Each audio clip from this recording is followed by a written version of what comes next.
Success BCയുടെ പുതിയ ക്ലാസ്സിലേക്ക് ഏവർക്കും സ്വാഗതം. നമ്മൾ നോക്കാൻ പോകുന്നത് BNS അഥവാ ഭാരതീയ ന്യായ സംഹിത എന്നുള്ള ടോപ്പിക്കാണ്. പോലീസുമായി ബന്ധപ്പെട്ട സ്പെഷ്യൽ ടോപ്പിക്കിൽ ആദ്യം പഠിക്കേണ്ട കാര്യമാണ് ഭാരതീയ ന്യായ സംഹിത. ഓർക്കുക, ഞാൻ പറയുന്നു, നമ്മുടെ IPCക്ക് പകരമായി വന്ന ഭരണ സംവിധാനമാണ് ഭാരതീയ ന്യായ സംഹിത അഥവാ BNS എന്നുള്ളത്. ഈ BNS ബില്ല് നമ്മുടെ പാർലമെന്റിൽ ആദ്യമായി അവതരിപ്പിക്കുന്ന വ്യക്തിയാണെങ്കിൽ അമിത്ഷായാണ്. പാർലമെന്റിൽ അവതരിപ്പിച്ച വ്യക്തിയാണെങ്കിൽ അമിത്ഷായാണ്. ഈ അമിത്ഷാ നമ്മുടെ ലോകസഭയിൽ ആദ്യമായിട്ട് BNS ബില്ല് അവതരിപ്പിക്കുന്ന വർഷമാണ് 2023 ഓഗസ്റ്റ് 11. ഇതിലെ ഈ ആദ്യമായി അവതരിപ്പിക്കൽ ഒരുപാട് പരിമിതികൾ ഉണ്ടായിരുന്നു. ആ പരിമിതികളെല്ലാം മറികടന്നുകൊണ്ട് വീണ്ടും ഈ BNS ബില്ല് ലോകസഭയിൽ അവതരിപ്പിച്ചാണ് 2023 ഡിസംബർ 12. ഓർക്കണം, ലോകസഭയിൽ ആദ്യമായി BNS ബില്ല് അവതരിപ്പിക്കുന്നത് 2023 ഓഗസ്റ്റ് 11 രണ്ടാമത് ലോകസഭയിൽ അവതരിപ്പിക്കുന്നതാണെങ്കിൽ 2023 ഡിസംബർ 12. എന്നാൽ ഈ ലോകസഭ പാസാക്കിയ വർഷമാണ് 2023 ഡിസംബർ 20. രാജ്യസഭ പാസാക്കിയതാണെങ്കിൽ 2023 ഡിസംബർ 21. എന്നാൽ ഈ ബില്ലിന് രാഷ്ട്രപതിയുടെ അംഗീകാരം അല്ലെങ്കിൽ അനുമതി ലഭിച്ച വർഷമാണ് 2023 ഡിസംബർ 25. ഒന്നുകൂടി ഞാൻ പറയുന്നു, BNS ബില്ല് പാർലമെന്റിൽ ആദ്യമായി അവതരിപ്പിക്കുന്ന അമിത്ഷാ ആദ്യമായി അവതരിപ്പിച്ച വർഷമാണ് 2023 ഓഗസ്റ്റ് 11. രണ്ടാമത് അവതരിപ്പിച്ചപ്പോൾ എപ്പോഴാണ് ചോദിച്ചാൽ 2023 ഡിസംബർ 12. എന്നാൽ ലോകസഭ ഈ ബില്ല് പാസ്സാക്കുകയാണെങ്കിൽ 2023 ഡിസംബർ 20. രാജ്യസഭ പാസ്സാക്കിയത് 2023 ഡിസംബർ 21. ആ ബില്ലിന് രാഷ്ട്രപതി അംഗീകാരം നൽകി അല്ലെങ്കിൽ ഒപ്പുവെച്ച വർഷം എന്ന് ചോദിച്ചാൽ 2023 ഡിസംബർ 25. ഈ BNSൽ ഭാരതീയ ന്യായ സംഹിതയിലെ ആകെ സെക്ഷൻസ് എത്രയാണെന്ന് ചോദിച്ചാൽ 358 സെക്ഷൻസ് ഉണ്ട്.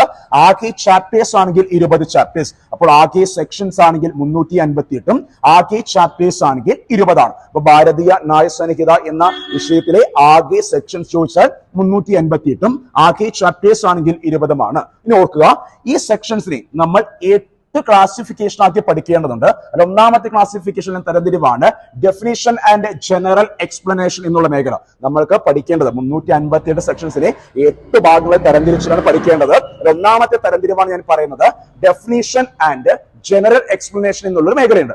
അതിൽ ഒന്നാമത്തെ സെക്ഷനാണ് സെക്ഷൻ 2(3) എന്നുള്ളത്. ജസ്റ്റ് ഒന്നുകൂടി റിപ്പീറ്റ് ചെയ്യാൻ പറയുന്നുണ്ട്. അതായത് ഭാരതീയ ന്യായ സംഹിത എന്നിലെ ആകെ സെക്ഷൻസ് 358 ആണ്. ആ 358 സെക്ഷൻസിനെ നമ്മൾ 8 ആയിട്ട് തരംതിരിക്കുന്നു. ഓക്കെ, നമുക്ക് പഠിക്കേണ്ടതായിട്ടുള്ള 8 നമ്മുടെ സിലബസിൽ പറഞ്ഞിരിക്കുന്ന 8 തരംതിരിവിനെ കുറിച്ചാണ് പറയുന്നത്. അതിൽ ഒന്നാമത്തെ ക്ലാസിഫിക്കേഷൻ അല്ലെങ്കിൽ തരംതിരിവാണ് ഡെഫിനിഷൻ ആൻഡ് ജനറൽ എക്സ്പ്ലനേഷൻ എന്നുള്ള മേഖല.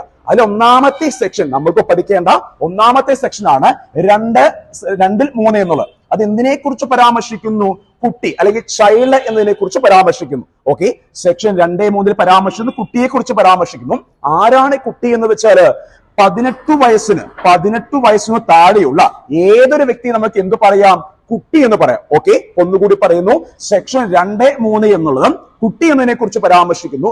എന്താണ് കുട്ടി എന്ന് ചോദിച്ചാല് 18 വയസ്സിനു താഴെയുള്ള ഏതൊരു വ്യക്തി നമുക്ക് എന്ത് പറയാൻ പറ്റും? കുട്ടി എന്ന രീതിയിൽ പറയാൻ പറ്റും. അതുപോലെ തന്നെ സെക്ഷൻ 2 എന്നത് നമ്മൾ അടുത്ത് പഠിക്കുന്ന രണ്ടാമത്തെ സെക്ഷനാണ് 2(4) എന്നുള്ളത് വ്യാജൻ എന്നതിനെ കുറിച്ച് പരാമർശിക്കുന്നു. സെക്ഷൻ 2(4) വ്യാജനാണ്. 2(3) എന്നത് കുട്ടിയാണെങ്കിൽ 2(4) എന്നുള്ളത് വ്യാജനാണ്. എന്താണ് വ്യാജൻ വെച്ചാല് ഒരു വസ്തുവിനെ സാമ്യപ്പെടുത്തിക്കൊണ്ട്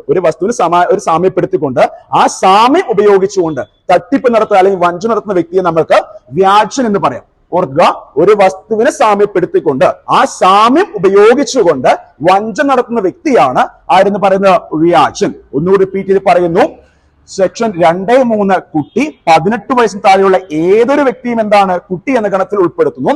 അതുപോലെ തന്നെയാണ് സെക്ഷൻ 2(4) എന്നുള്ള എന്താണ്? വ്യാജൻ. ഒരു വസ്തുവിനെ സാമ്യപ്പെടുത്തിക്കൊണ്ട് ആ സാമ്യം ഉപയോഗിച്ചുകൊണ്ട് വഞ്ചന നടത്തുന്ന വ്യക്തിയെ നമ്മൾ വ്യാജൻ എന്ന് പറയുന്നു. സെക്ഷൻ 2(8) രേഖ അല്ലെങ്കിൽ ഡോക്യുമെന്റ് എന്ന് പറയാം. എന്താണിത് വെച്ചാല് അക്ഷരങ്ങൾ, അക്ഷരങ്ങളുണ്ട്, അടയാളങ്ങളുണ്ട്, അക്കങ്ങൾ, അതുപോലെ തന്നെ ഡിജിറ്റൽ ആൻഡ് ഇലക്ട്രോണിക് റെക്കോർഡ്സ് എന്നിവയിലൂടെ ഏതെങ്കിലും വസ്തുവിനെ വിവരിക്കുകയോ അല്ലെങ്കിൽ തെളിയിക്കുകയോ ചെയ്യുന്ന കാര്യമാവുകയാണെങ്കിൽ അതിനെ ഡോക്യുമെന്റ് എന്ന് പറയാം. ഒന്നുകൂടി വ്യക്തമാക്കി ഞാൻ പറയുന്നു, സെക്ഷൻ 2(8) എന്താണെന്ന് വെച്ചാൽ രേഖ അല്ലെങ്കിൽ ഡോക്യുമെന്റിനെ കുറിച്ച് പരാമർശിക്കുന്നു.